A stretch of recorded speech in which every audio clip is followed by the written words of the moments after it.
Thank you. Your Honor, this is the Lord Chair, the first responder. Thank you, Chair. Who is next? Any other council? Please, my Lord. My name is Waiting. I do appear for the second that responded together with Faith Mutua. All right, thank you. Is there any council or party who has not introduced himself or herself? Lordship in the Event Commission. Please keep a microphone, council, if you don't mind. Your Lordship in the Event Commission. Allow me to introduce World Brief for Mr. Evans Ogada, who is unable to, his audio is not working, but he's logged in. He appears for the 11th and 12th restaurants in all the applications. All right. Thank you very much. Very good, Your Lordship. Yes. I appear for Human Rights Commission, which goes into the attention to Okay. I think we are done with introductions. We are gathered here this morning for purposes of giving directions in this form applications. But before the floor proceeds to give directions in these matters, there is an issue that I wish to bring to Council's attention and that of the parties.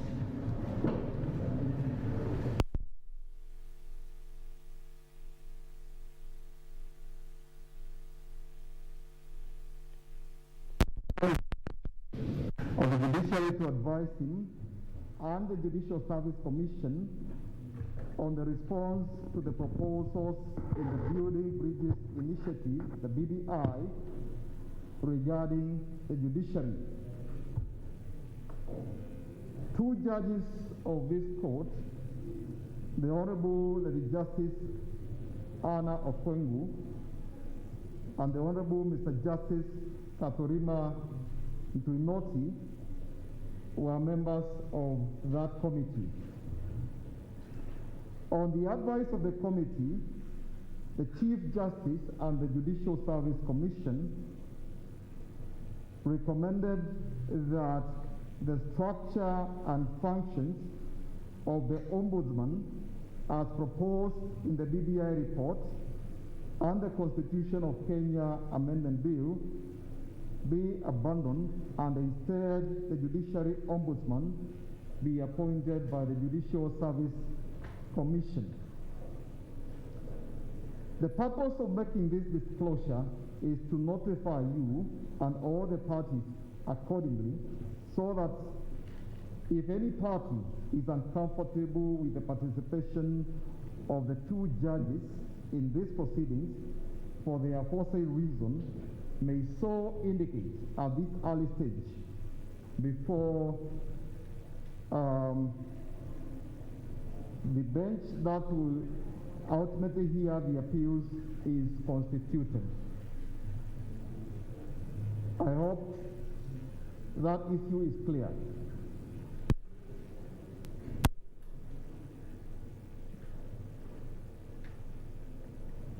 We do not want a situation where after the bench that will hear the appeals is constituted, we begin to get applications for recusals.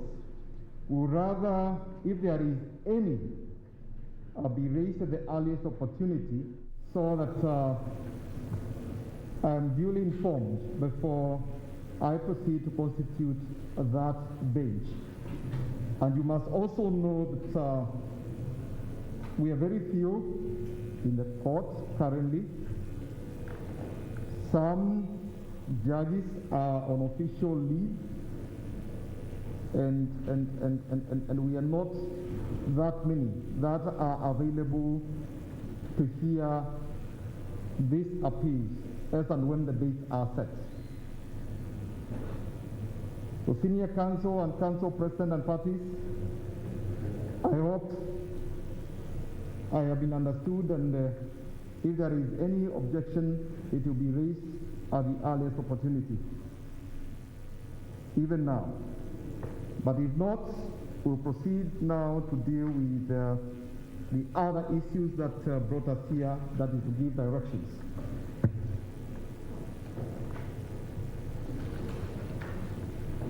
Okay, I take it that there isn't, and thank you. Or are you waiting to take instructions, perhaps?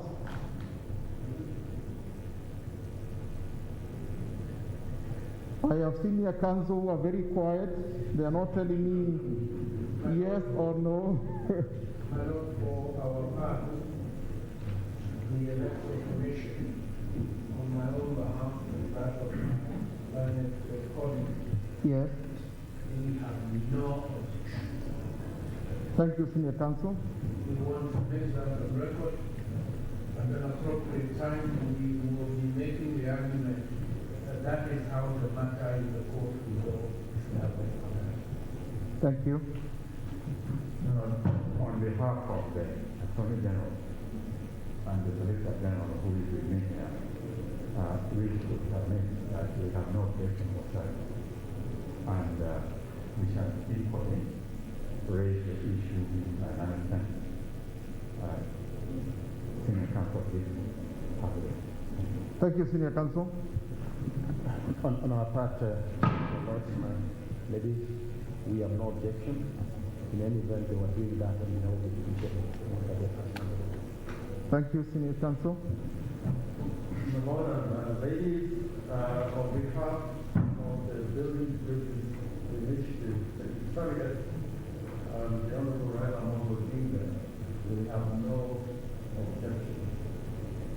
John, my senior colleague, is stating that, this is one of the issues we will deal with in respect of the High Court. Thank you, senior counsel. My ladies and my lord, I agree that I speak for most of the petitioners, if not all, before the High Court, who constitute the respondents. We do not have an objection to Justices Lady Justice Anna Okwebu and Mr. Justice Rema presiding in such a bench that will be constituted here this matter. Thank you, President LSK. My Lord, perhaps I can speak on behalf of the Junior Council. I confirm that we do have no objection to speak of the two judges that are participating in the matter. In the event that issue is not an issue in the airport, and when the two judges were asking the matter, they were not asking the individual matter. Thank you, counsel. All right. Thank you very much. Now, Lord Mayor, yes. but I have a preliminary point to raise, my lord, concerning the remarks made by a substitute speaker. Can you please move next to the microphone? Yes. My lord, am I audible now? Just check whether it's on. It's on. Okay. Thank you. My lord, with your kind permission and with the indulgence of my colleagues, I seek a directions on remarks made by a party to these proceedings using the high office of a state officer, and in a manner, my lord, that will throw whatever we are about to do before you into disrepute and would undermine the public confidence in this court to deal fairly with the matters before it. My lord, speaking at a national event, the Madaraka Day celebration, His Excellency the President, my senior counsel, Mr. Gatoni's client, made remarks, my lord, which would be concerning to all other litigants before this court. And so, my lord, we seek your permission to formally bring those remarks before the court so that they can be purged, because they amount to contempt of court, my lord. And contempt is jurisdictional. It should be purged first before the court can go on to make other arguments. Thank you, Council. Can we deal with that just as we finish with the directions? I hear what you've said, and we will come to it at an appropriate time. Thank you.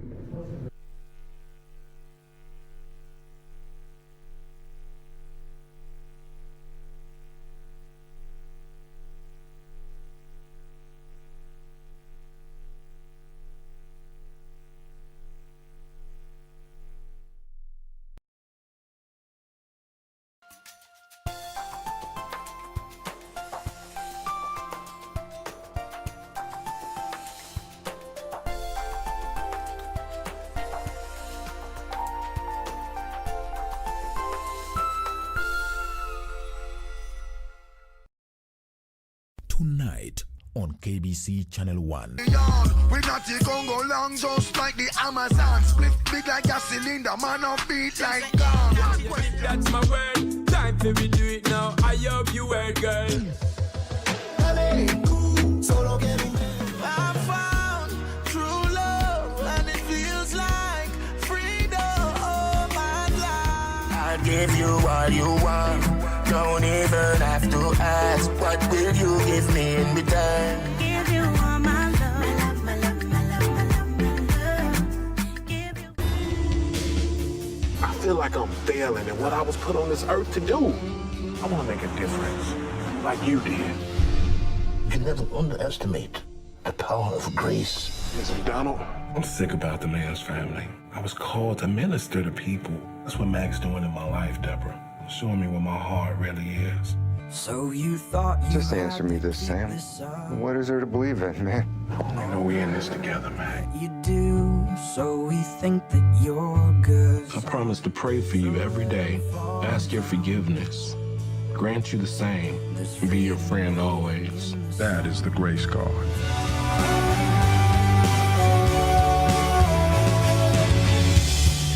The Grace Card. Next on. Bye. Tiff.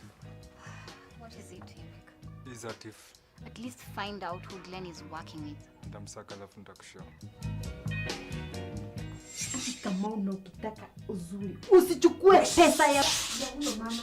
Utaenda jela. Unataka kumwaga uga. What do you think is going to happen once you solve your father's mystery? Let's wait and see. If I go down for anything whatsoever, you better believe I'm taking Joel and Chris with me.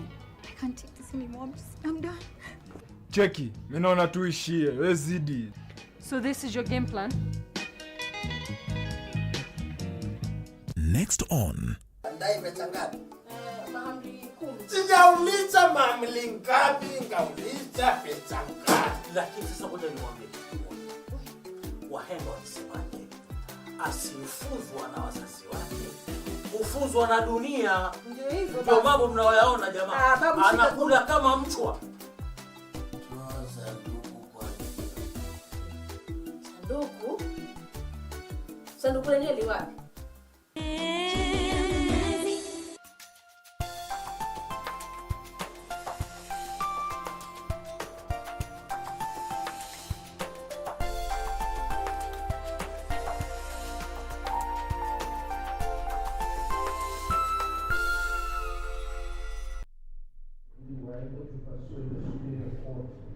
That a blanket challenge to our jurisdiction would not be in the public interest.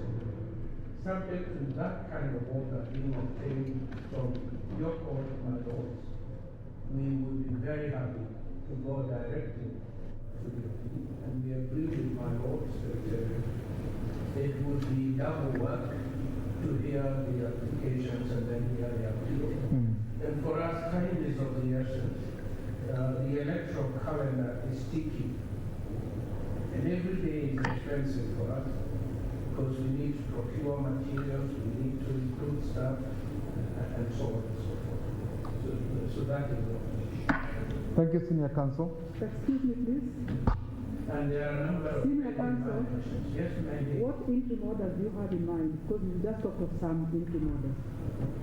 The interim orders we obtained from the High Court, I will allow my friend to say that. Thank you very much, Malay, for that question. So, on behalf of the IEC, the interim order that we obtained from the Superior Court were in relation to the question of quorum. One of the findings from the judgment from the Superior Court touched on the quorum of the IEC in the discharge of its functions. And Malay, the concern that we have in relation to that is that then it may permeate into other concerns for the other constitutional mandates of the Commission, including the by-election, some of which will be coming up soon between of this time month in Kiara and Muguga.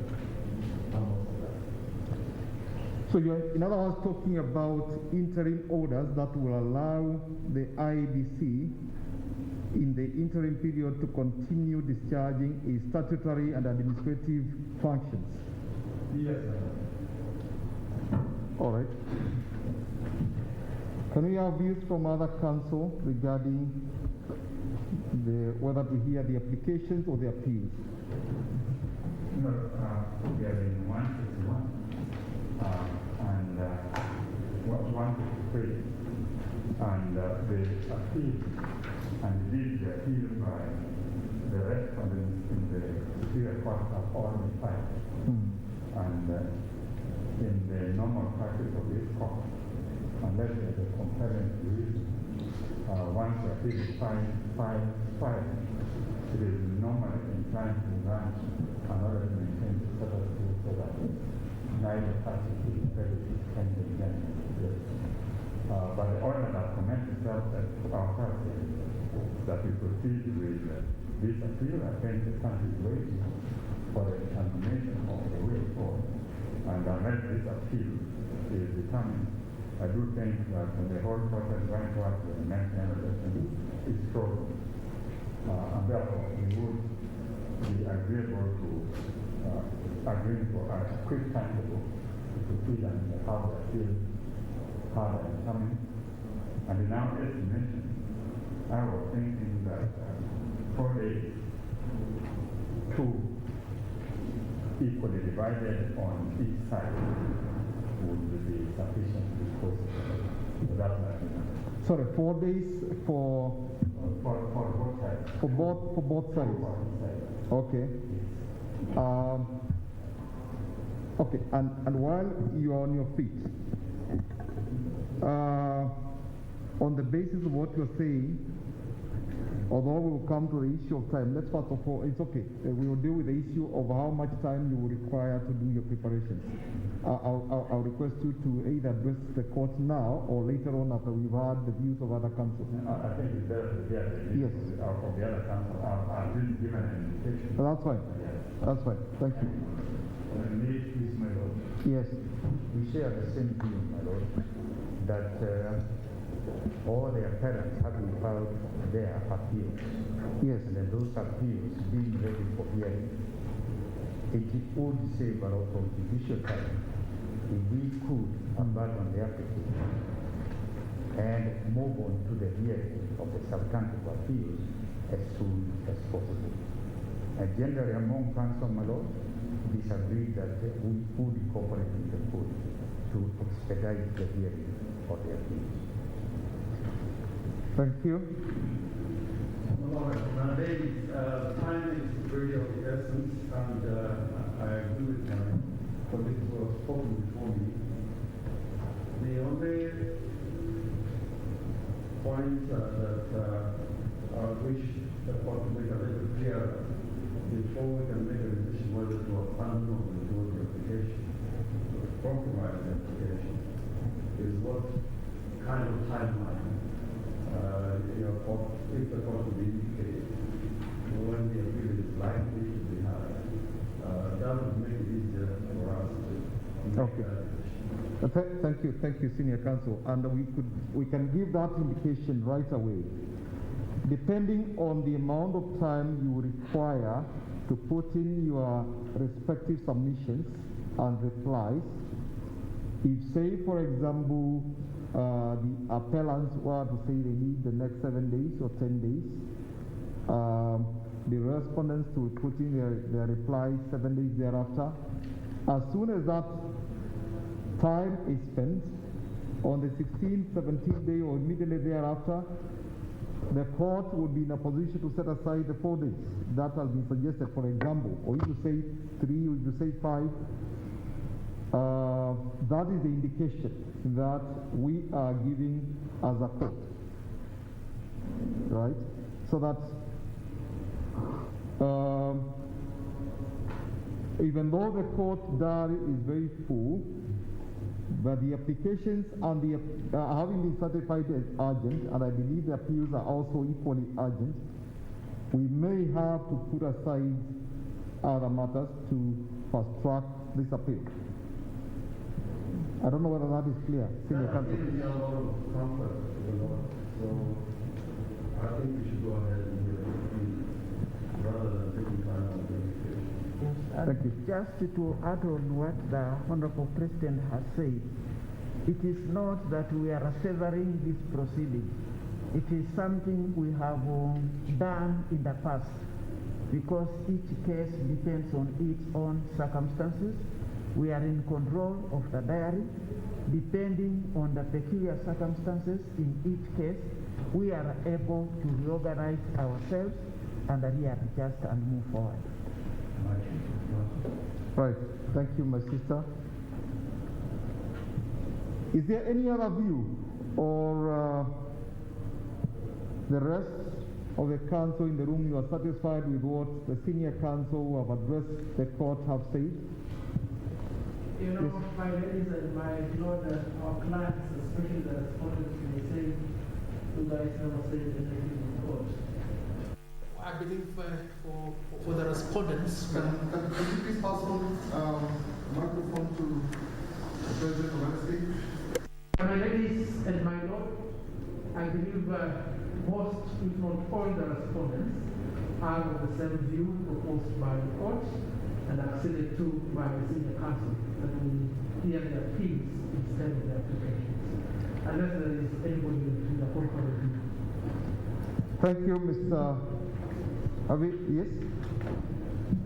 The only concern I would have is on the IBC's request regarding a stay touching on the... sorry, just for record, remind your name again? Murara Omoke. Omoke, yes. And on that issue of quorum, it is a very important issue that it will become contentious. Please, you need to speak up. Yes. It will become contentious if that, if any kind of stay was granted in that regard. Our position is that there is a process ongoing for the purposes of filling in the positions that are vacant for the IEBC. It's almost coming to an end. And therefore, there could be no need to have a stay. But if that particular point is contentious, then I would go for having a hearing on that particular issue. I see. So, you are happy with the appeals being given expedited hearing dates, but you will have an issue to say with regard to the intended application by IBC to get some interim orders to maintain status quo. Yes, Your Lordship. Okay, we can deal with that shortly. Well, my Lord, if I may, perhaps it would have been good for IBC to also disclose that they have another application pending in the High Court, touching on the extension of stay. We have already been given directions in respect to that application. We have filed our response to the respective responses. As a matter of fact, I think we have a mission tomorrow before the High Court. So I think then it would amount to forum shopping for them to appear to grant the High Court at the same time the Court of Appeal seeking at the same orders. So in our view, we'd rather give that to the High Court because we have proceeded. We have covered a lot of ground in respect to that aspect. All right. So the interim orders granted by the High Court are for a limited period of time? Yes, you may know the interim orders that we obtained from the High Court lapsed. Then we approached the High Court for an extension of those orders. The High Court had the matter by way of written submissions, and a ruling is pending. Yes, I think my learned friend corrects me, that they have given directions on how to dispose of that matter. But I do not believe that we are not entitled to be here in the 5.2b, and it's in the context of the 5.2b that we were saying. We are willing to compromise it if we are able to have a consensus on hearing of their appeals. So we are not shopping for a forum. We were already here legitimately before this call. Now that I'm on my feet and with your permission, my Lord did raise the question whether we should file submissions within 7 days or 10 days. For my colleague and I, we would suggest that 7 days is more than appropriate. I agree with my learned friend, Senator James Orengo here, that all of us are fighting against fire, and every day matters. 7 days would be enough. All right. My Lord, if I may address the court at this juncture, I'm aware that in addition to the 4 appeals that are seeking to wholly set aside the judgment of the High Court, there are 2 other notices of appeal that have been filed in the High Court. One is by Morara Omoke, which is an appeal that seeks to affirm part of what has been determined in the High Court, and also seek additional orders from this court. And one is by myself on behalf of the proposed 75th respondent.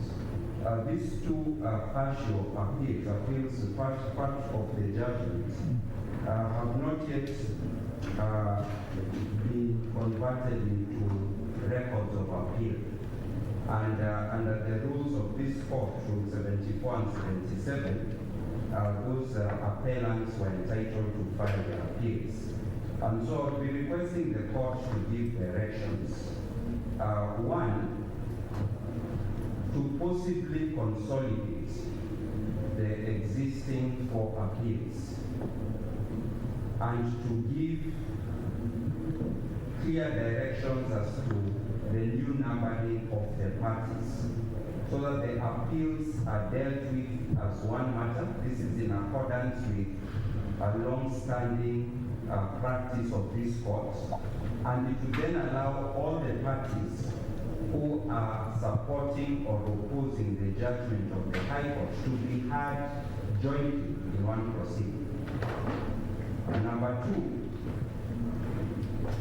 2, yes, that the court give a limited time, and we would request until Friday of this week for those other appellants who have filed notices of appeal and who are still within time to file memoranda of appeal and be exempted from the requirement to file substantive records of appeal. This again is something for which there is precedent, and if given an opportunity, I can quote a precedent from the Supreme Court where this has been done in cases where you really have records of appeal filed by some parties and other appellants are yet to file records of appeal. It is in the spirit of Article 159 of the Constitution not to require additional parties to file the very same record if the core of their appeal is the memorandum of appeal. If those 2 directions are given, we would be happy to comply with the timelines to be issued by the court, so that we are heard in accordance with the rights that is found in the Court of Appeal rules. All right, thank you. And just before that, may I know from counsel whether I've seen an application by Mr. Kanjama for joining. Is there anyone who is opposed to that application to Mr. Kanjama coming in. I believe you have filed a notice of appeal, isn't it? My Lord, if I may, quickly respond on that one. Yes. The application for joinder was in respect of the 5-2B application. Okay. The moment the 5-2B applications are abandoned, yes, we the will. application for joinder will become spent. Will become odious. Okay. However, in regard to the substantive appeals, we do not need to make an application for joinder. As long as you filed a notice. Yes, because that is fine. Thank you. And I know there's one third point I was forgetting to mention. Also under the Court of Appeal rules, there is a provision for other respondents to file a notice of cross appeal the moment they are served with the record of appeal.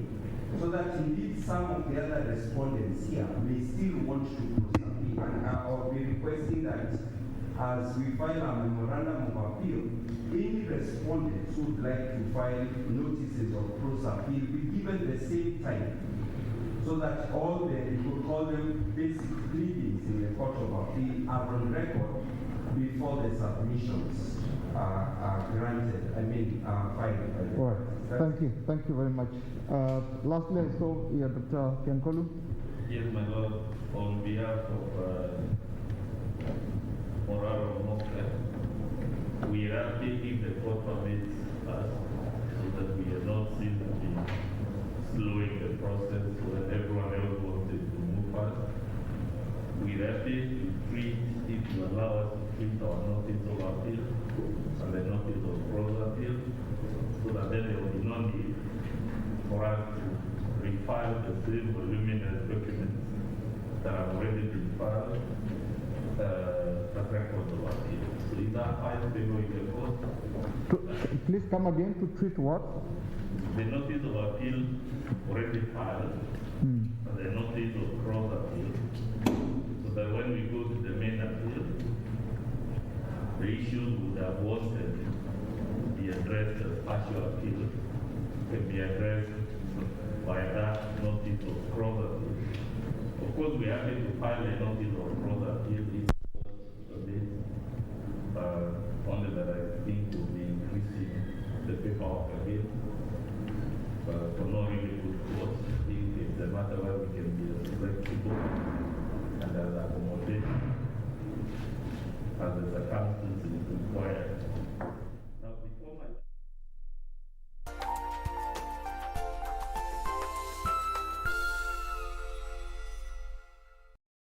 Tonight on KBC Channel 1. If your daughter won't cooperate, then you're being useless. So you do what you have to do, but I want her to have enough nutrition and to get stronger. Is that clear? If you had told me that you already had a partner, everything about us would have been completely different, Dad. Believe me, I had tried. Honestly. Look, Uncle, the sad thing is, well, your son is a criminal and he must pay for what he did. I couldn't believe he came to rob us. You know what I mean. He took advantage of our trust in you, so he deserves it. I'm going to see a lawyer, Maya. After that terrible thing that you did, You have said I'm going to enough. sue for custody. And I won't give her to you ever again. And you're not sending her to America. You hear me? Next on. Sasa Poa sana. umekaa muda bila kuja hapa. Si unajua last time mlinitengeneza nywele vibaya sana. Oh, na vile tumetengeneza vizuri. Kwani siku hizi ni pesa una ama ni nini? Tangu nikushuke. Chau. Pesa ama shughuli. Pita napiga. Ngoja kwanza niongee. Na haraka kidogo tafadhali. Una haraka? Unaenda wapi? Msema wewe ni nini unafanyia pesa yako wewe? Nini? Wewe lama. Na bado unaendelea kucheka. Ni nini? Mse unafanya nika umetoka kunyolewa na kiposho mil mzee. Wacha Acha huo ni ungwana.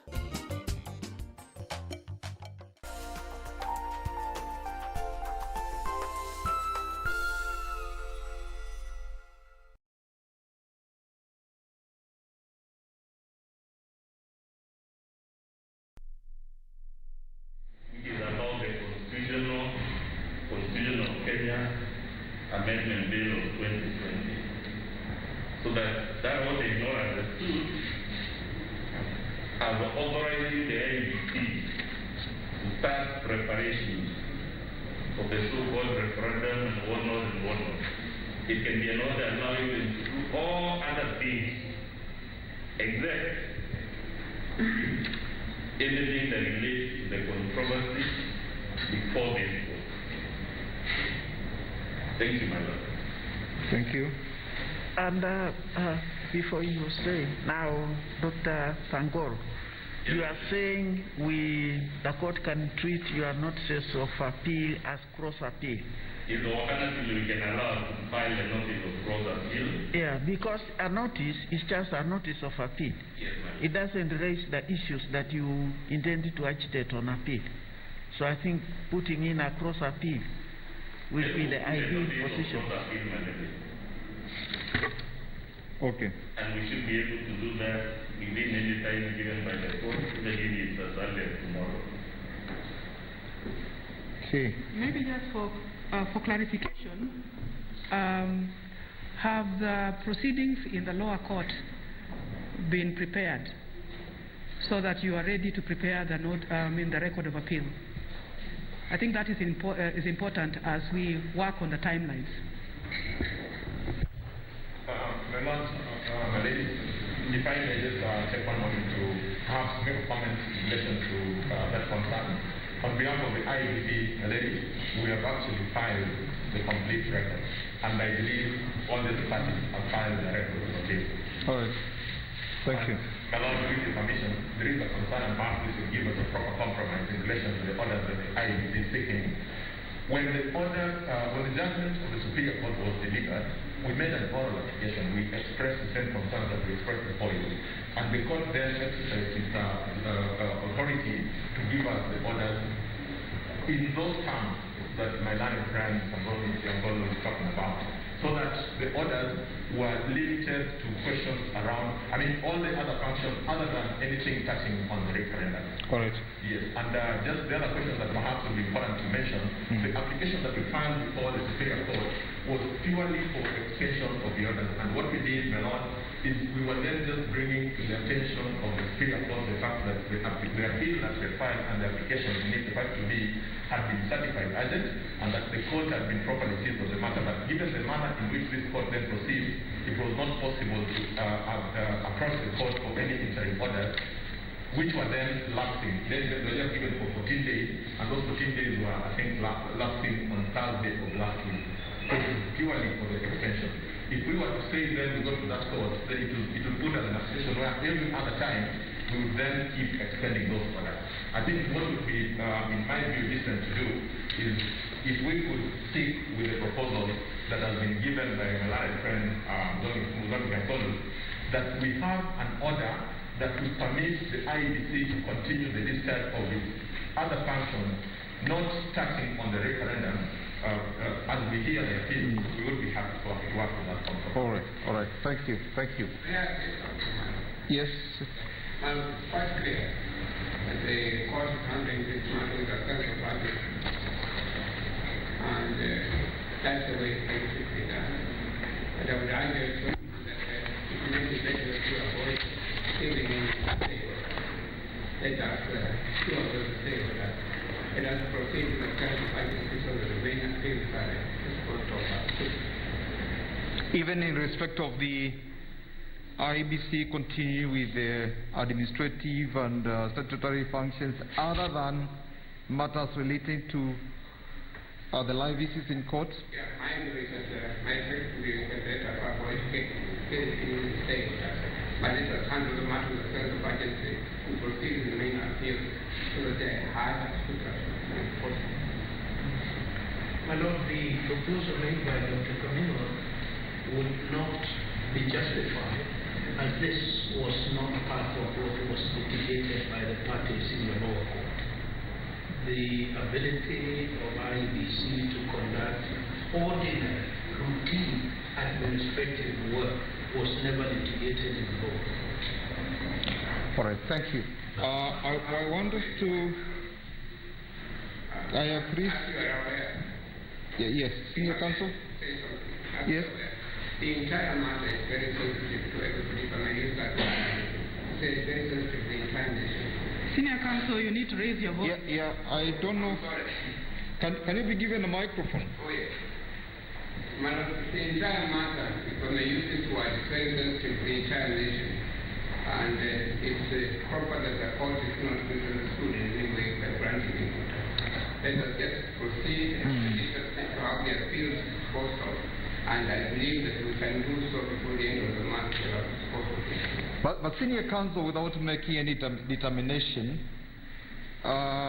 if the court were to allow some kind of interim orders with respect to IBC, but preserving the sanctity of the proceedings so that IBC does not touch on anything to do with the matters in controversy, but it can continue to function insofar as the arrangements for the pending by-elections are concerned, and whatever other duties it's doing, anything that is not touching on the merits or otherwise of the appeal. Would you be prejudiced, your client be prejudiced in any way? This word perception, is troubling my own mind. This is perception to the rest of the Kenyans and so on. It's inappropriate. But perception is, yes, important, but it's neither here nor there. It's difficult to really judge the correct view of public perception. But okay, we'll deal with that. Thank you, counsel. Sorry, just hold on. Sorry, Mr. President. Yes, that's true. Yes? My ladies and my lord, with your very kind permission, the order which the IBC takes umbrage with in the judgment is order number 10, the effect of which was to state that the IBC did not have quorum to prepare for the referendum, to verify signatures in support of the BBI bill. It's quite unfortunate that by the time the judges of the High Court completed their deliberations, it was almost midnight. That is when they issued that order. But I believe the order may have been issued without taking into account a previous decision by Justice Okwan to the effect that the full quorum of the IBC is not required for purposes of conducting the day-to-day activities of the Secretariat or for purposes of preparing by-elections. Now, if we were to take into account that fact, it will become manifest that the anxiety on the part of my two learned colleagues is really not imminent. And with that, then we may clear the deck so that we go and proceed on the other germane issues. All right, thank you. We hear you. We will make some directions. Thank you. Now,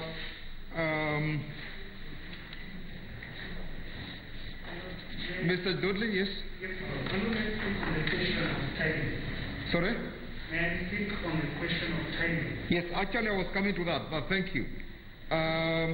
On the issue of time, so that you speak, I heard from senior counsel that 7 days would be sufficient to put in your respective submissions.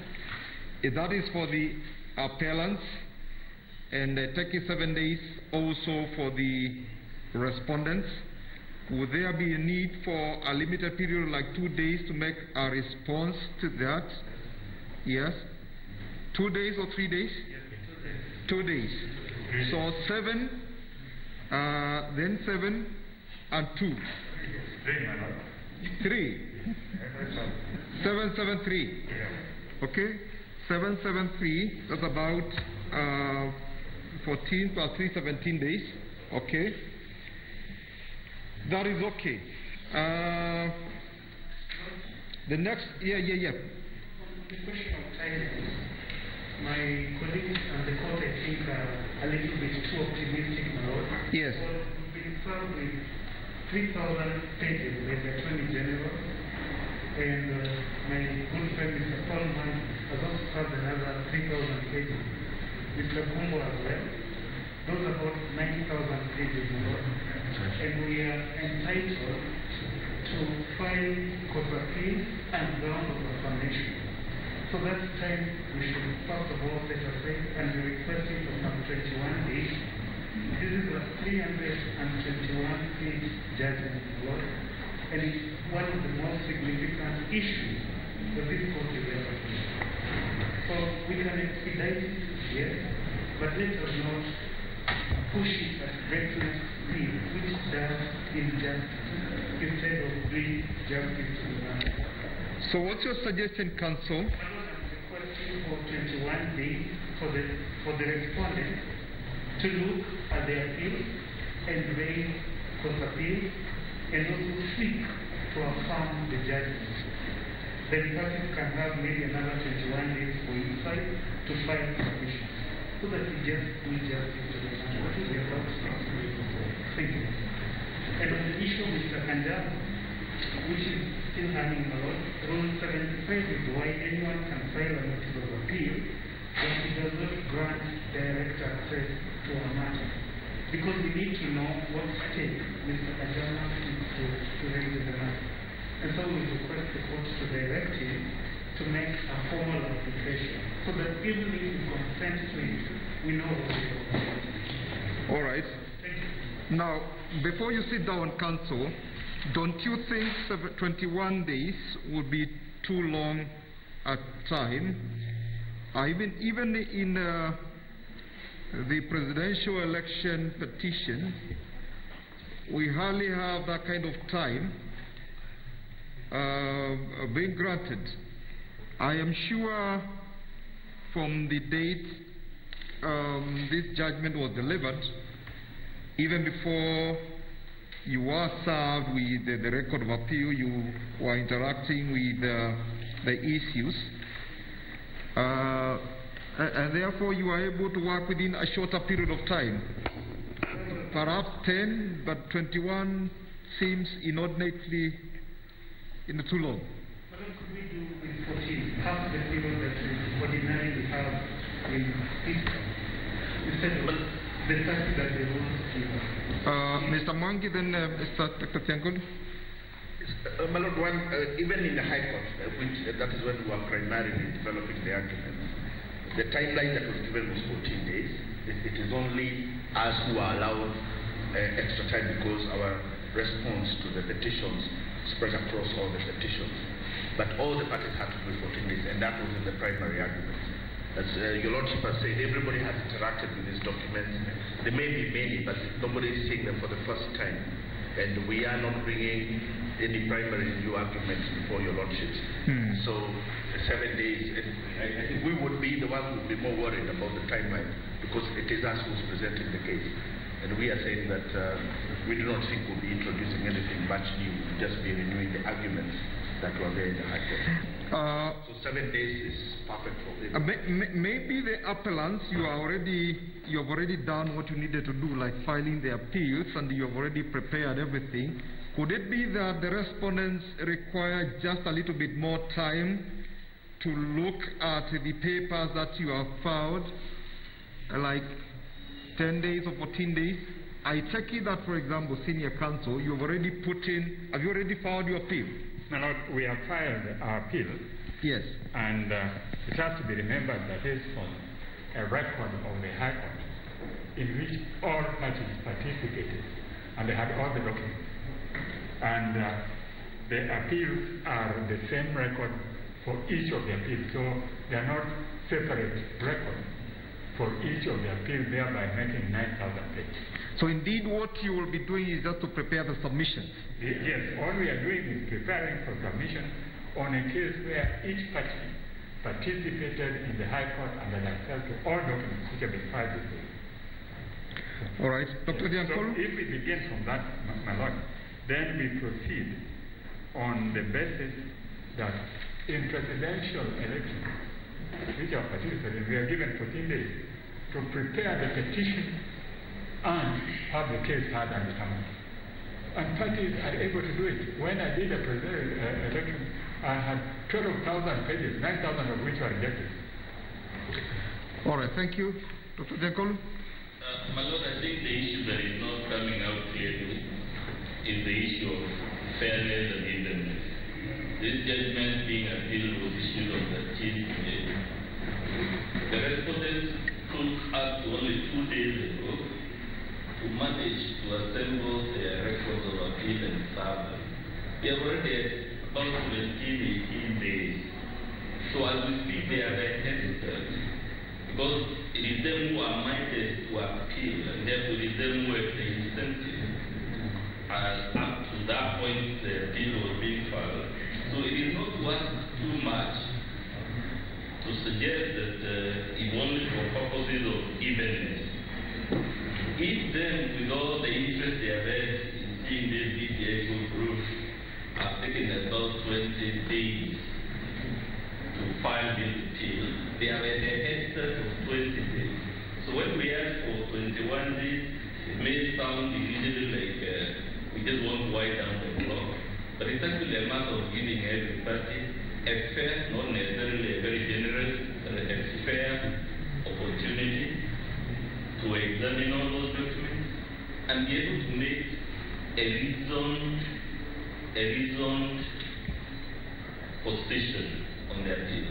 My Lord, even if we think it's just one record running 9,000 pages, and you give me 7 days or 14 days, you are suggesting I can read 1,000 pages more a day, and he decides reading into the drafting, the legal research required, it's just not humanly practical. And I appreciate, we agree without any explanation that this is extremely urgent, but it doesn't mean the requirement of fairness being sacrificed at the altar of expedition. I hear you, Counsel, and we will take all those issues into consideration when we retire to give our directions in a little while. My Lord, I just wanted to point out. Yes. Part of the record that you're talking about is a record of their own petitions and affidavits that they filed in the Superior Court. Part of that record is their own submissions. And you know, in the High Court we have more than 10 petitions.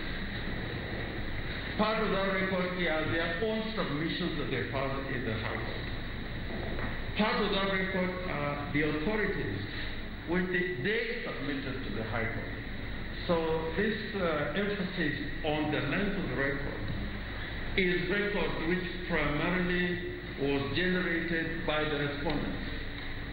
So they do not really to go back and read that stuff. It's material that they're familiar with. We are trying to get a consensus, and that's why we are agreed to abandon or withdraw the application so that we can get this matter had expeditiously.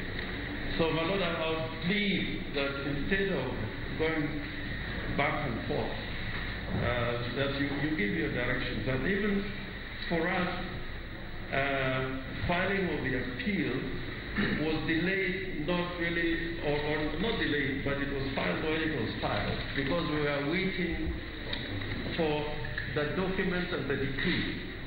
We could have filed it even within 7 days. But I think we got the decree on Monday. That's when we got it. Otherwise, we wanted to file last week. All right. Thank you, Senior Counsel. We'll take those into consideration. I want to go to something else because we are not going to exhaust that issue now. We will be retiring to give appropriate directions, but we have heard the general drift of Counsel. I want to move into something else regarding the directions. Yes. And I just want to get my learned friends here that the records of appeal are in form of soft copies, which can only be accessed by way of Google Drive. That means that even for the respondents, we must have internet throughout to do that. The capacity of our machines is also not that good.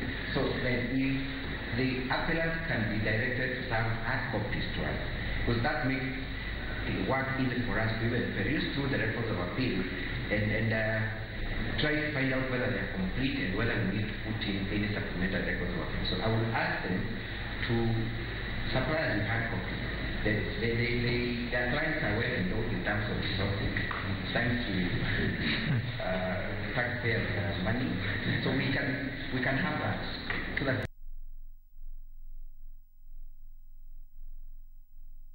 complaint about was actually set up by the High Court. And even the email service threads that are there were set up by the High Court. There was no complaint then. All documents in these matters have all been served online. And it was agreed with the direction of the judges then that the Deputy Registrar of the High Court would set up that mode of service, and it was set up by the Deputy Registrar of the High Court. It is the same method that we have been using even since we came to the Court of Appeal. Yes.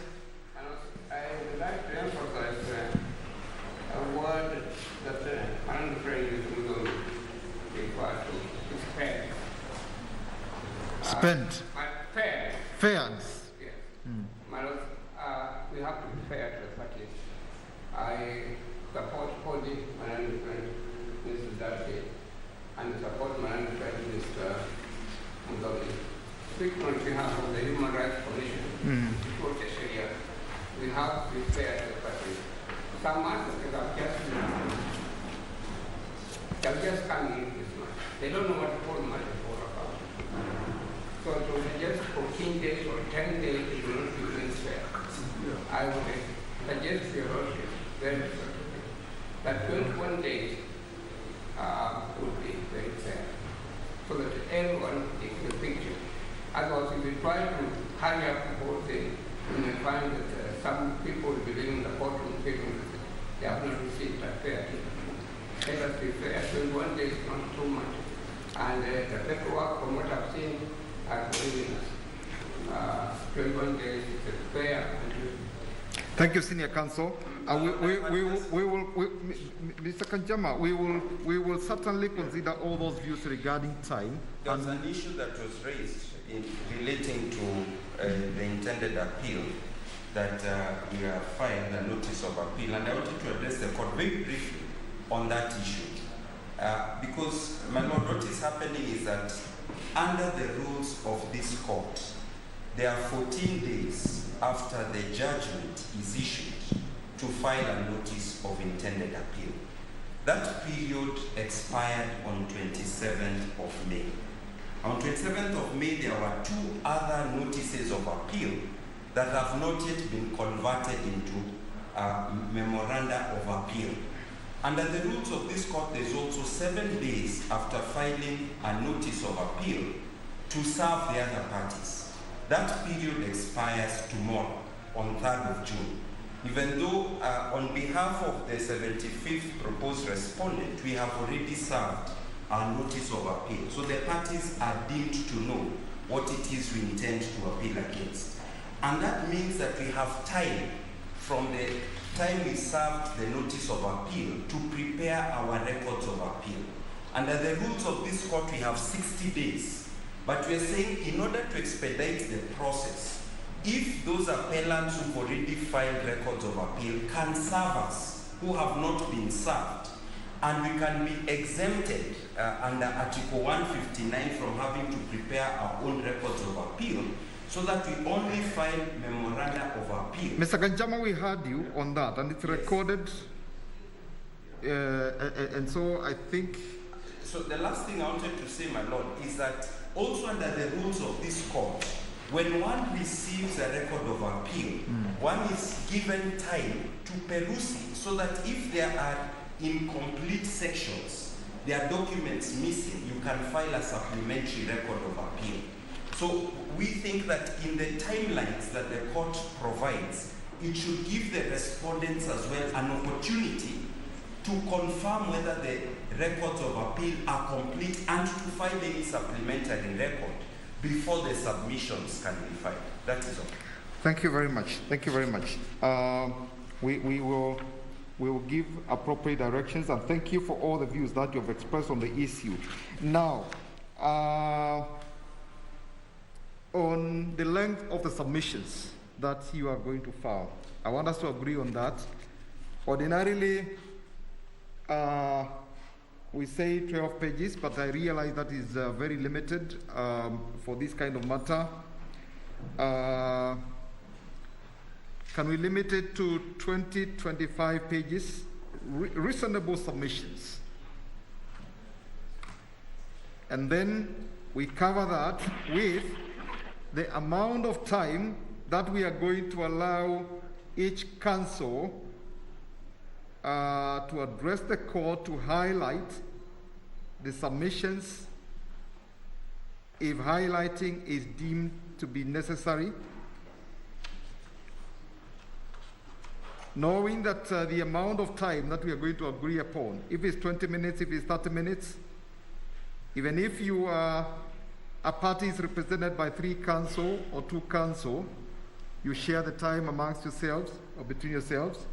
So we want to hear your views on that, so that as we retire, we give comprehensive directions. Length, let's start with the length of the submissions. No, the length of submissions we were requesting 30 pages because on the part of the Attorney General, he's the only party who is dealing with almost all the issues which are being raised, and therefore it will require quite substantial submissions.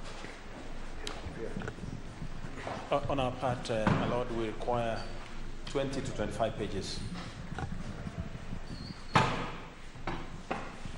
Yes. My Lord, IBC is happy with 20 to 25 pages. Yes. My Lord and my ladies, we require 30 pages. The reason being that the 2 appellants that we represent are affected by nearly all the issues that arose during the petition. We're in the almost exact position as the Attorney General, but I think we are a little bit more in every aspect of the case. So 30 pages. All right, thank you. My ladies and my lord,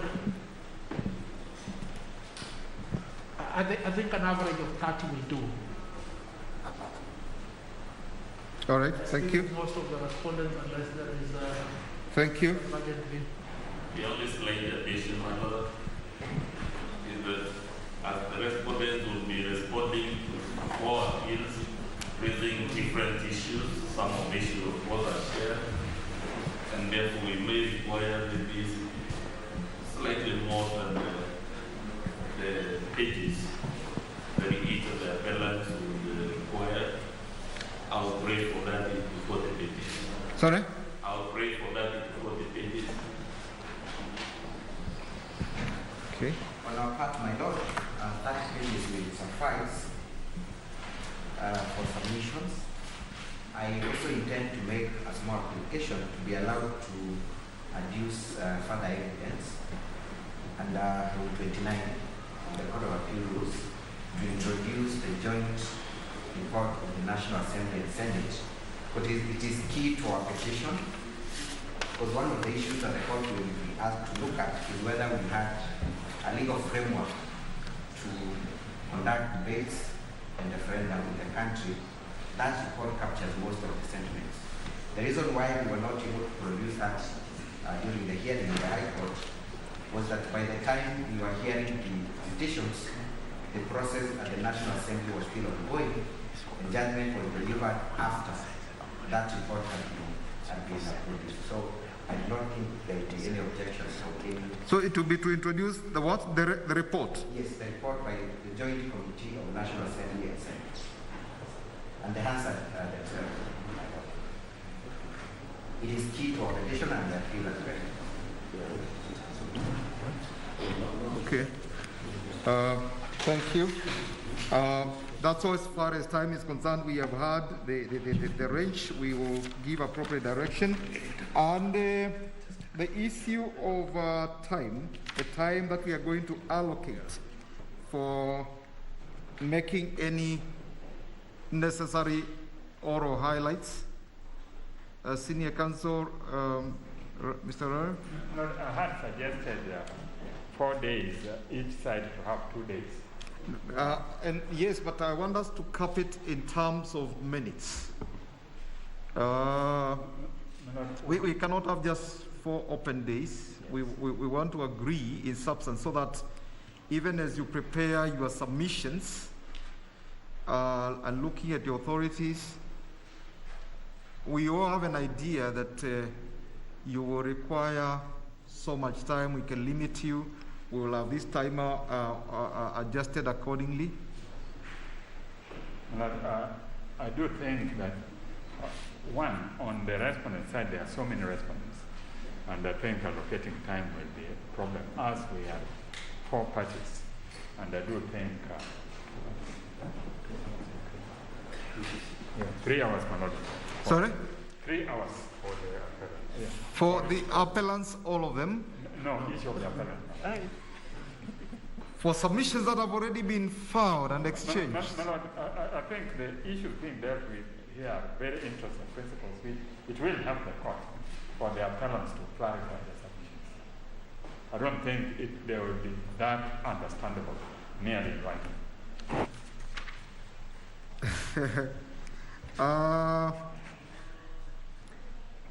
At the risk of digressing, almost all of you have appeared before the Supreme Court in the presidential election petition. How much time are you having?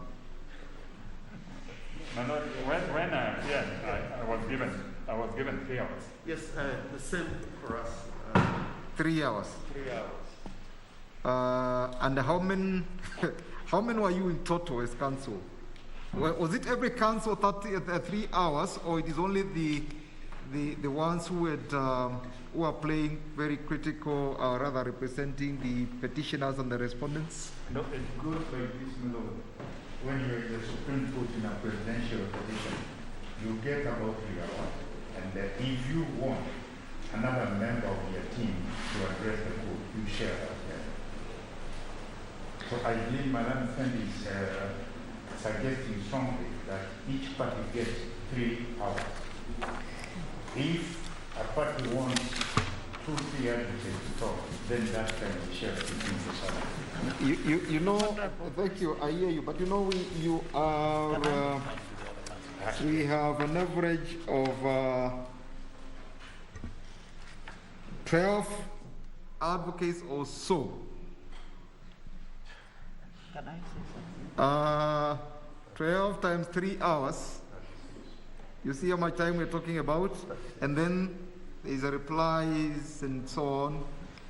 We do not, we want to be fair, we want to dispose of this matter expeditiously, but we also want to do it in an orderly manner. We cannot sacrifice merit at the altar of expediency, no. Yes. Justification in maybe the appellant having a little more time, but for the respondents, really, I don't see any justification of saying they should also have the same time as the appellants, because they are not all dealing with all the issues. Sorry, just hold on. There's something. Now, in comparison with what goes on before the Supreme Court during the presidential elections, that is an original jurisdiction. They are dealing with raw material. Here, we already have a judgment. We already have the pleadings. And what our plea to you is, you are aggrieved variously. Now, assist us to understand what is it that you are not happy with or happy about the judgment of the High Court. The background information is there, the pleadings we have.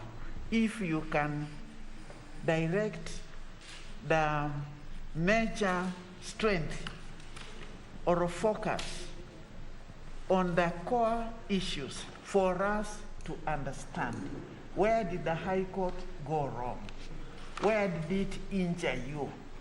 And how do you want us now to bring out this? That is what we need. And speaking from my own experience is 30 pages, yes, and you are going to give 20 pages or 15 pages of that submission on the background. It doesn't assist us much. Identify the core issues, the grievances, and you are going to exchange documents from each other. What is it that so-and-so is raising? What is it that I need to chip in? So that your assistants understand the case and then address your concerns appropriately. That will assist us. 3 hours, it means now we are going to hold a hearing for almost 1 week or so. Or you want us to be hearing anyway? We are open 24 hours and all that. Yeah. So assist us. Go straight to the core issues. It is not raw material. You already have it. And you can deal with the replies. If there are new issues coming, we are open because we want to do justice to the matter. Thank you, Mr. President. Thank you, lady. Mr. Harvey? In any case, how much time did you take in the High Court? Mama Lady, that's a germane question. In the High Court, the petitioners were each given 30 minutes.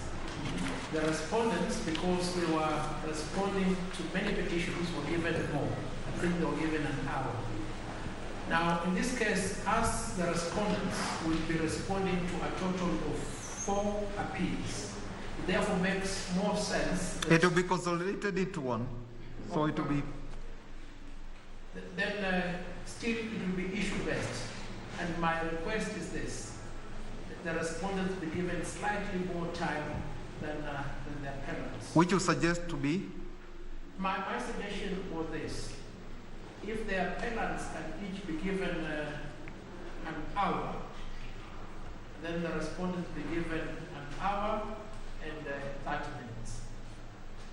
Because I'm trying to compartmentalize this time within the 3 or 4 days that the court has proposed. If we're to do longer, then we can't even manage it within those 3 days. All right. And realizing that some of the issues are so cross-cutting that once a particular appellant or respondent has addressed that issue, it may not require so much time to say the same thing. Yes, that's true. For instance, like for us, we want the basic structure, thematic area, which if we have exhausted, then we need not have it repeated. Similarly, if Tuma here has addressed the issue of the quorum of the IBC, we need not address it. And I believe in the course of the oral submissions, the court will guide us accordingly, so that we don't fear of and repeat what another colleague has raised. All right. So now, thank you. My Lord, you'd note that in the submissions you're restricting us to 30 pages. If you are not restricting us on the written submissions, then I would understand why we should get 1 hour. Unfortunately, looking at the judgment, there were nearly 23 declarations made by that court affecting our clients, 2 clients we represent, all those 23 declarations. And you are minimizing the length of the submissions. And there's the other very important issue that this matter, it's not just a matter for this court. The hearing of this petition will be done in the full glare of the public. People would want to understand why this court would make a particular decision. I will plead with you that this is a very unique case, it's a very special case, looking at the circumstances. And it is about our Constitution. So I would plead with the court that if in an election petition, presidential, which is narrowed to the question of declaration of the seat following a presidential election, and you are given 3 hours for each party, and I've been in those petitions. In this particular appeal or appeals, There were 9 petitions in the High Court, each seeking very unique declarations or decisions.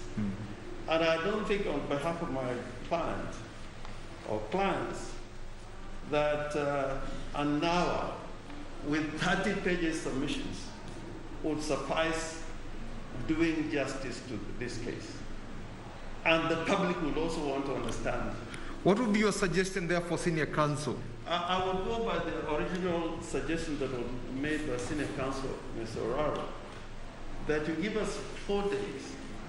And 4 days for this court to give to this very unique case would not be asking too much of your lordships. That out of those 4 days, you give 2 days to the appellants. And you know, in the High Court, we had less time because each respondent had a petition before the High Court. We had to respond to all those petitions. And then the other 2 days you give to the respondents. That is how it is done in the presidential petitions. And it works very well. Between us, we can then share those 2 days and make sure that we make out our respective plans within those 2 days. I would really plead on this. And what about if there are more respondents than the appellants, as it is actually here? So far, we have 4 appellants, and I think a number of, is it 10 or 15 respondents? Should it still be 2-2? Or because they are responding to more or less the same issues, you think the 2 days will still be sufficient? Senior counsel? No, just hold on. Yes, because we are the ones prosecuting the appeals. They will be also responding to those appeals. So if they are given that, and normally this court would try to determine who are supporting the appeal or who is opposing.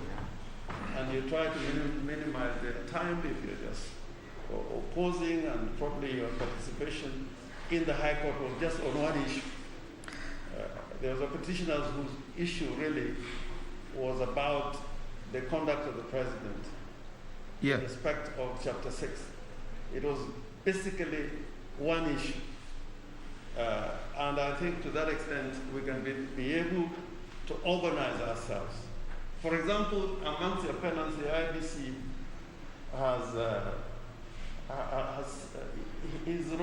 their role is not going to be as extensive as, for example, the Attorney General and ourselves. So between ourselves, we can organize ourselves in such a way that Mr. Raro probably can take 3 hours, and I probably can take 2 hours, depending on how we organize ourselves. All right. As senior counsel, before you take your seat, you know, in these COVID times, we are limiting the amount of time we are spending in a sitting like this. It is not comfortable wearing these things for 2, 3, 4, 6 hours. What about if we enlarged the length of your submissions and reduce on the time so that there is so much that is covered in writing? You are able to say, even stretch it to like 50 pages, and then you have like an hour and a half to basically highlight your well-written submissions, which are more exhaustive. I truly hear what you are saying. We need to do justice to this matter. But I think it is going to be very uncomfortable for all of us, whether we are sitting in this place or in a bigger space, as I will be saying in a little while, to spend 8 hours or 6 hours in a day putting on masks, being confined in a tent or in a courtroom like this. The presidential election petition and other matters have been done in what I may call COVID-free days, when the court can sit even up to from morning till evening at night. We really don't want to be in this kind of setup for too long a time. Yes, Mr. Kanjama, we'll come to you. My Lord, if I may just refer to what Lady Justice Maguye mentioned. Yes. And to say that I have been with senior counsel Rengo in the Supreme Court on an election appeal, not an original election matter, gubernatorial. The Supreme Court would typically give 1 hour maximum for submissions, even with very voluminous record of appeal and submissions filed by the parties. My Lord, I would like to add that because this is a constitutional matter, it's a matter in rem, interests of parties cannot be easily sliced and diced and categorized as either supporting or opposing. There is a lot of jurisprudence in the judgment, so that the idea of giving a block of time to appellants and a block of time to respondents does not respond appropriately to the fact that each appellant and respondent may have different views on the various matters. Thirdly, because of the rules of this court, even if a party in the High Court was focused on 1 or 2 points of argument, once the judgment has been issued, a party in the Court of Appeal, by filing a notice of cross-appeal or grounds of affirmation, will be interacting with the entire judgment. And each party may have different views. So that the appropriate direction should be focused on each party, whether appellant or respondent, receiving roughly proportionate time, because they each need to deal with the various issues according to the instructions of their respective clients. And I do support the suggestion by LSK President Nelson Harvey that each party should not have more than 1 hour. 1 hour roughly, they will determine how to use that time. That is all. Hello, may I make a suggestion? Yes. I think I agree more with my President, Mr. Nelson Harvey, because the additional hour that we get in the main arguments, the respondents will claim it back in reply, so that in the interest of quality of answers, each party ends up having 1.5 hours. That's my suggestion. All right, thank you. Any other view before we leave that issue? Dr. Tiangolu, then, oh, sorry, okay, you're on your feet. It's okay. Okay. He says I can go ahead, my Lord. Yes.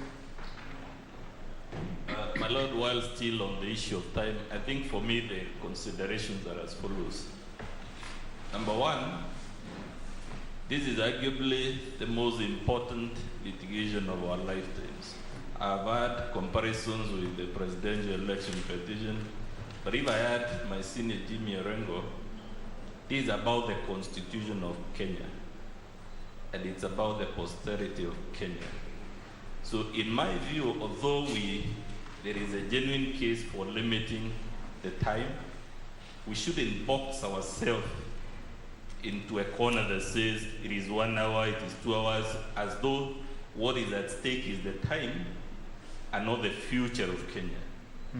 So if the petitioners, or rather the appellants, want 3 hours, in my view, subject to an equality of arms, it is not too much to ask, in my view, for a case that is arguably the most important case of our lifetimes. The only thing I would suggest, my Lord, I think that the reason we're having all this back and forth is we have boxed ourselves into the 3 or 4 days that the court gave as an indication.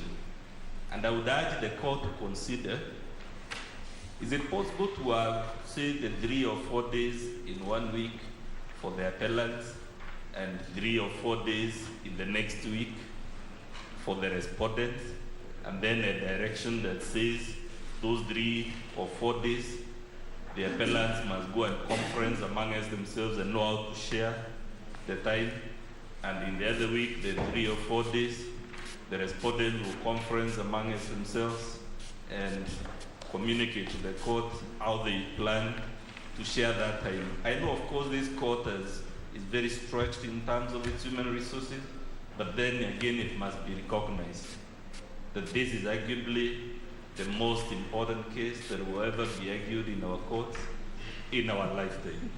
As regards the physical space, again, I think it's a matter where we can be flexible. the state has no shortage of resources. I was just whispering to my senior, Paul Mong here. We have even a facility here at KICC. We can set up a temporary code there, gazetted specifically for this, and then we can assuage some of these concerns about, I will address that in a little while. Just limit yourself to the issue of the time, then I'll come to that. So, my Lord, I was saying 3 or 4 hours that they request, they're just 4 appellants. To me, it's reasonable, given the magnitude of what is at stake. It's about how Kenya is governed in the long term. The only right there is, if you give them the 3 hours, then be mindful to give us, as the respondents, an equal amount of time that is fair. Remembering we'll be responding to all of them, not necessarily to one of them, even if the cases are merged. All right. Can I say something, Madam? Yes, Dr. Mino? Yeah. Madam, I do appreciate what you're going to say about wearing masks. It's very uncomfortable. I find it very uncomfortable. I would suggest that the best way out of this is to increase the number of pages that each party can submit to 20 pages in a short, 30 pages you could probably increase it even to 40, and then you are able to shorten the time you address it in the court. Perhaps I may add, my Lord, it's not only Kenya that's interested in this judgment, but from what I've heard and seen and so on, the international community is very much interested in this case. They would like to see what you want to say and so on. So it's fair that each party is given enough time to be able to address this suitably.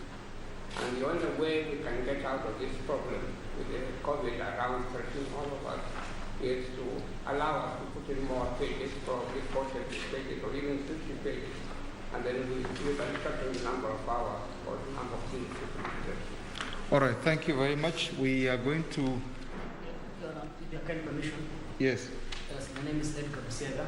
I just wish to broad record that I support what my colleagues have stated, particularly Doni Yankolo, to the extent that parties ought not to be limited with time, such that time becomes the factor as opposed to the Constitution itself. Having said that, I'll urge the bench, when giving directions, to consider giving sufficient timelines of filing submissions, given that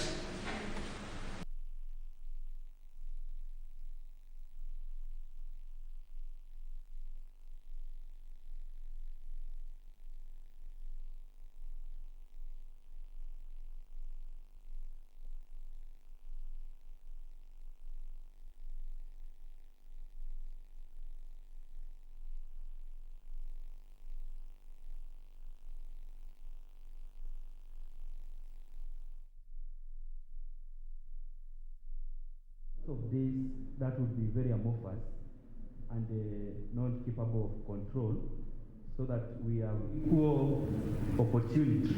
We request for fixed time, and we suggest for 2 hours for the respondent and 1 hour and 30 minutes for the appellant.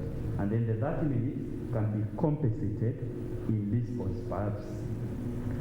All right, thank you. I want to deal with another issue. Unless it is very important, can you? Yes. I believe it's important for them to also get probably equal time to those who have appeals, because in the cross appeal there could also be additional issues that they need to cover, therefore need equal time as the appellants. Sorry, we forgot those who are on the screen. Mr. Olokir, there was, I don't know who else here. Was there anyone who is raising any issue? Are you hearing us? Yes, Your Honor. Okay. Now, basically, I'm in support of the views presented by the President Nelson Harvey and Charles Kanjama. We can have 1 hour maximum. As a compromise, I agree with the suggestion. We can probably add more pages for the written submissions, but we don't need to spend too much time on the oral highlighting. Thank you. Anyone else? All right, thank you. Thank you. We have heard your views. We will take them into consideration as we give directions shortly.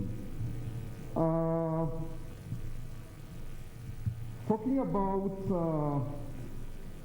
the issue of how the hearing is to be conducted and the space.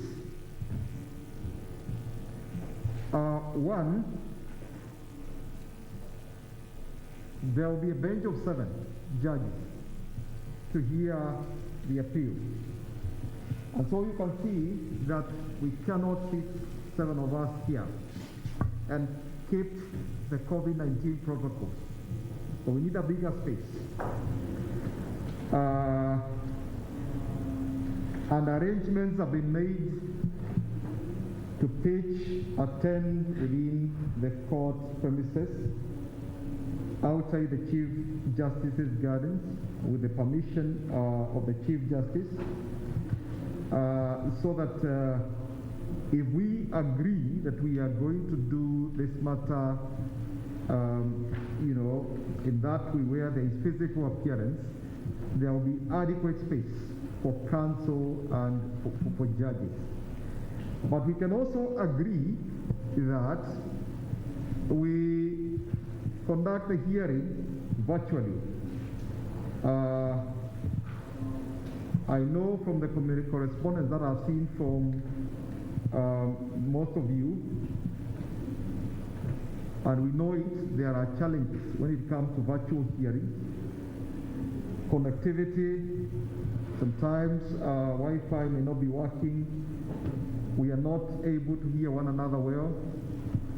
So I want to quickly hear your views on that before the court makes a final decision. Of course, today we are doing it in a dual manner where we are here, others are seated in a courtroom next to this courtroom, and there are many Kenyans who are following it from the comfort of their rooms because we have sent out a link. May I quickly hear your views regarding the mode of hearing that we should have? Senior Counsel, Mr. Oraro. On the part of AG, we suggest that we have a physical hearing, and with the permission of the Chief Justice, we can proceed with the idea of having that hearing on our part, physical hearing, and I think on the part of the premises proposed, we're quite happy with that space. Okay. We agree with what the senior counsel said. Physical, in-person hearing. In-person hearing. Virtual hearing cannot be. Sorry? Sorry? Virtual hearing cannot be hearing for Okay. My Lord, we are happy to associate ourselves with the sentiments of our colleagues. Okay, in-person hearing, yes. Yeah. And we are quite happy with the directions. Part of the request we have made to our letter, so we are happy with the physical hearing. Thank you. In-person, okay. Any other alternative view? My Lord, my ladies, I like the approach you've adopted today. Yes. I think you may find that because the hearing is going to take a substantial period of time, some of the parties may want to have the option, especially when they are not scheduled to address the courts, to be present virtually. So I propose a hybrid hearing where the parties who will be addressing the courts can preferably be present physically, and those who, other parties who want to be present physically, but the parties also be given the option, yes, especially because the hearing will take a long period of time, yes, to occasionally appear virtually. So the way we have set up today, we set up that way for the main year. That's my proposal. All right, thank you. Any other suggestion? Yes, my Lord, I think we should go to the way Kajama is suggesting. The only thing I would add is that we should take care of the bandwidth, because you don't need to be a prophet to know that when that time comes, there will be very many people logging in onto the virtual platform. And from the experience with the ICO, there was a lot of trouble because of the traffic. So I think the administrative officers of the court should have that in mind. Thank you for that suggestion. All right, I think that is sorted, and thank you very much. We have said that about the number of... Can I ask a question to the council? How would you feel if some of the 7 judges decided to hear the matter virtually? Because of the same concerns.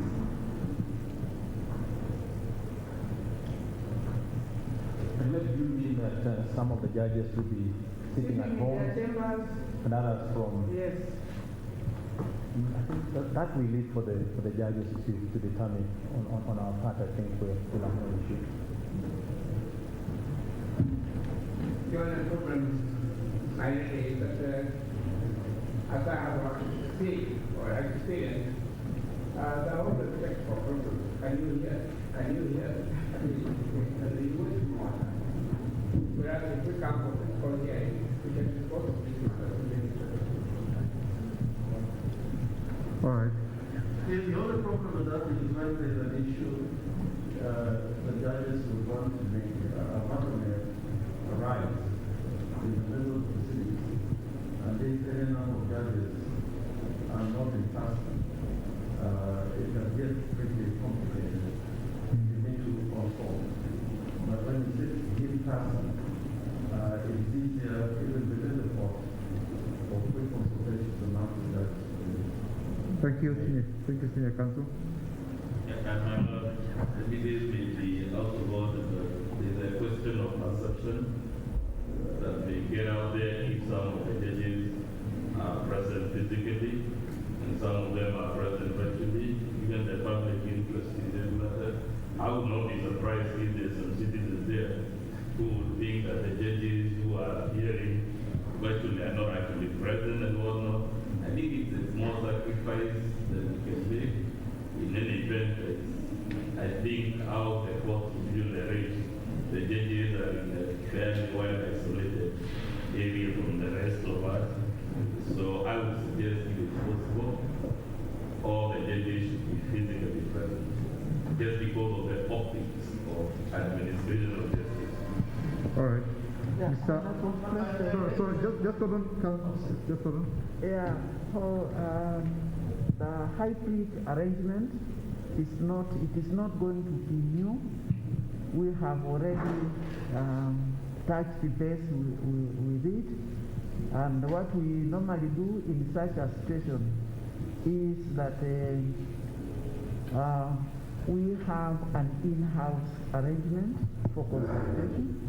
We adjourn, go and consult with those who are around and those who are far. The situation that we find ourselves in, especially for those who are falling in the vulnerable age group, is of concern to all of us. And as you are aware, there is no hardware or a spare part for a human body.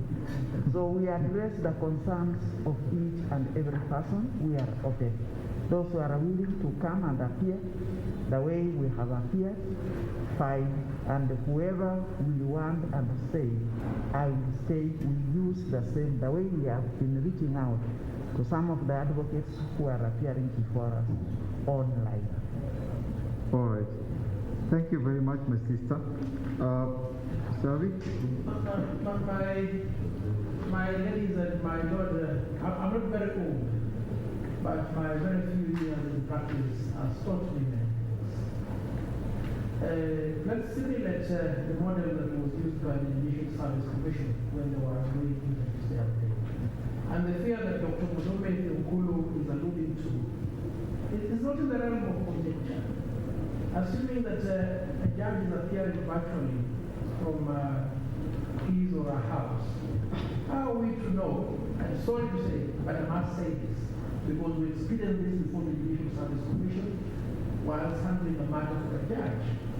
And all of a sudden, a commissioner was getting instructions from somebody else. So that perception, we're not saying that this will happen, but perception is very important. For that reason, unless there is a reason why a judge ought not to appear physically, the public interest is in this matter be conducted in the public. All right, thank you, Council, for all your views in that regard.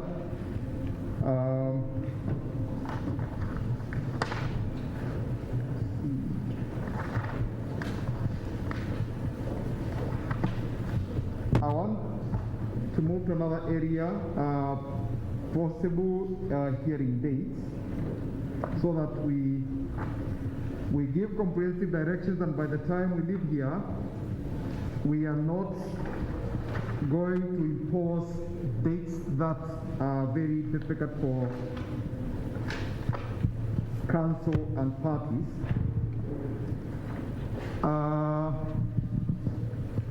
Although we are going to conference and make the final decision on the number of days that we are going to allow the appellants to put in their submissions, their respondents, and their reply, you can see that if we are in the beginning of the month of June,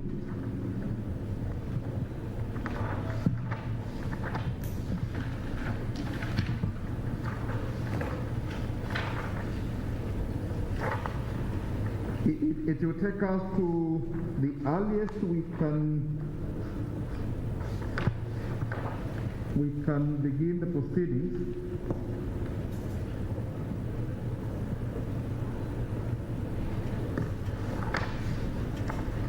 The earliest we can begin the proceedings is, say, around the 23rd of the month. So I would like to ask you to look at your respective diaries. My Lord, if I may, very, very kindly, allow us to save the court's time so that we do not rehash the very long submissions about timing. And we've all said this case is very important. Once the court retires and decides how much time to give the parties, I think we can all trust the court to assign dates and be clear on that. Because if we start choosing dates now, we will be reaching the same arguments about how much time we need. Thank you. Well, I was just going to give a time indication. Thank you. Well, I was just going to give a time indication, not a specific date, to say that the hearing will have to be towards the end of the month and early July, so that within that time period you do not crowd your diary. All right? That's the only indication I was going to give, so that we bear that in mind as we fix a date. Thank you, Mr. Kanjama.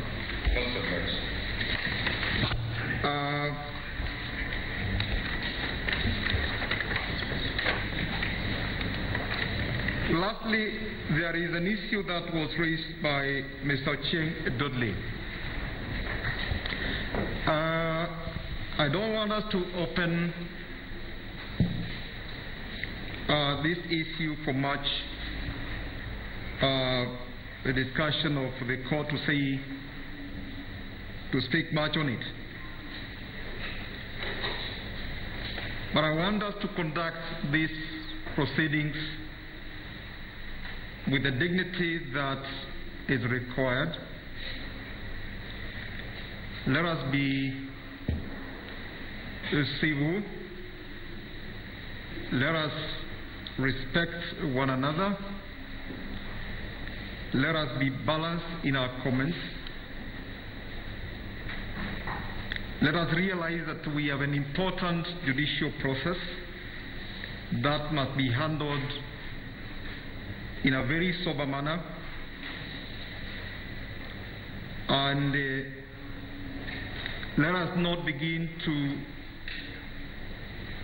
as it were, prosecute or defend our respective positions outside there in the media. Please allow the court to make a fair, properly informed decision without unnecessary attacks, comments by all concerned.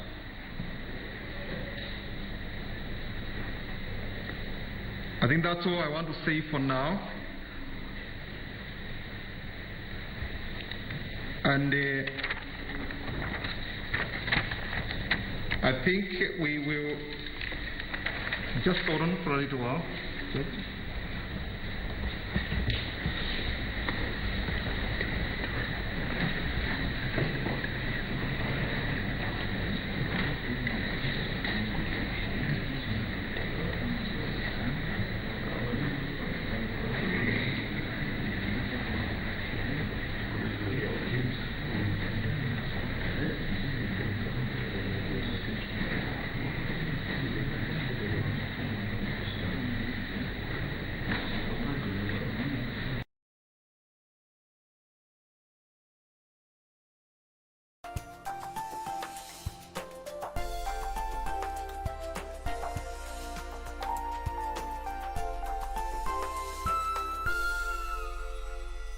Kupata skiza tune hii Waibrania 13:8 dial star 811 star 963 hash.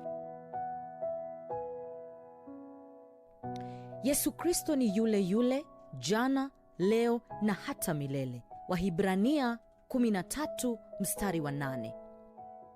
Ili kupata skiza tune hiyo ya Waibrania 13:8 dial star 811 star 963 hash, star 811 star 963 hash. The greatest rally in the world is back in Kenya. Catch all the action of WRC Safari Rally live and exclusive on KBC Channel 1 from 24th to 27th June. See the world's best drivers navigate their machines on Kenya's rough terrain